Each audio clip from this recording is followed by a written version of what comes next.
ٹھیک ہے. اچھا میں چاہوں گی اسی پر راجہ صاحب ہماری رہنمائی کریں. راجہ صاحب اگر تو 4 بجے ڈی نوٹیفائی کر دیا جاتا ہے تو اس کے بعد کون یہ فیصلہ کرے گا کہ وزیر اعلیٰ پنجاب کون ہے، یا پھر پہلے فوری طور پر عدالت کا رخ کیا جائے گا؟ اگر ایسا کیا جاتا ہے تو کون پہلے عدالت جائے گا؟ کیا منظرنامہ دیکھ رہے ہیں آپ قانونی طور پر؟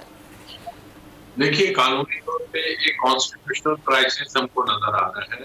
اگر گورنر صاحب یہ کام کرتے ہیں اور جو پولیس ہے اگر وہ انسٹرکشنز وزیر اعلیٰ سے اور جو انتظامیہ ہے وہ وزیر اعلیٰ جو ان سے پرویز لائی ہیں ان کی انسٹرکشن نہیں دیتی تو پھر ایسی صورتحال میں یہ ایک کانسٹیٹیوشنل ڈیڈ لاک ہو جائے گا کہ جو صوبہ ہے اس میں آئینی ایک طریقے کا بحران ہوگا. اور مجھے لگتا ہے کہ اس میں جو پی ٹی ایم ہے وہ چاہ رہی ہے کہ ایسی سچویشن بنے اور بھلے سے پھر عدالت میں کوئی بھی فریق چلا جائے تو عدالت اس چیز کو اسٹیٹس کو یا اس کو اسٹے کرے. اور یہی وہ چاہ رہے ہیں کہ یہ اسٹے پھر چلتا رہے، چاہے 1 مہینہ چلتا ہے، 2 مہینے چلتے ہیں، 3 مہینے چلتے ہیں، نہ اسمبلی ٹوٹے، نہ کوئی اس میں الیکشنز ہوں. اور الٹیمیٹلی جو پی ٹی آئی کی یہ والی سوچ ہے کہ یہ اگلی الیکشنز ہونے چاہیے پنجاب اور اس میں اسمبلی کی ریزولوشن، اصل میں یہ صرف اس کو شیٹر کرنے کے لیے ہے کہ ریزولوشن اسمبلی کی کسی طریقے سے بھی ممکن نہ ہو. ادروائز گورنر کا جو میں پہلے بھی کہہ چکا ہوں جب تک ووٹ آف کانفیڈنس کی بات اسمبلی میں نہیں ہوتی گورنر ان کو ڈی نوٹیفائی نہیں کر سکتا.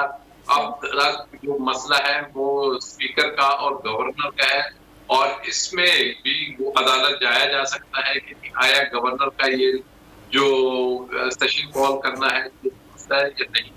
تو اب دیکھتے ہیں کہ سچویشن کیا ہوتی ہے، لیکن الٹیمیٹلی اگر لا اینڈ آرڈر اور کانسٹیٹیوشنل کرائسس آیا تو پھر ممکنہ طور پہ یہ ایمرجنسی کی طرف فیڈریشن سوچے. ٹھیک ہے. اچھا صدیق آپ کی طرف آتی ہوں.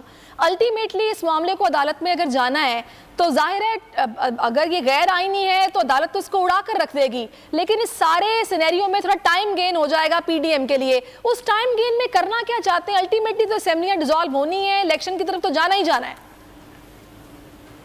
دیکھیں یہ جتنا ٹائم اس میں لگ رہا ہے، جتنا عدم استحکام بڑھے گا، غیر یقینی کی صورتحال بڑھے گی، اس کا نقصان پاکستان کو ہوگا، اس کا نقصان پاکستان کے عوام کو ہوگا، پاکستان کے اداروں کو ہوگا.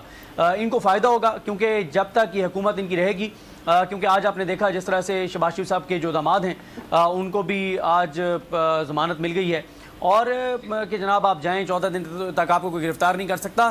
کچھ کیسز رہ گئے ہیں گنے چنے، باقی 90% کیسز جو ہیں وہ تو ختم ہو گئے ہیں، 10% رہتے ہیں. تو 2 چیزیں یہ کرنا چاہ رہے ہیں کہ وہ جو 10% کیسز ہیں وہ بھی ختم ہو جائیں.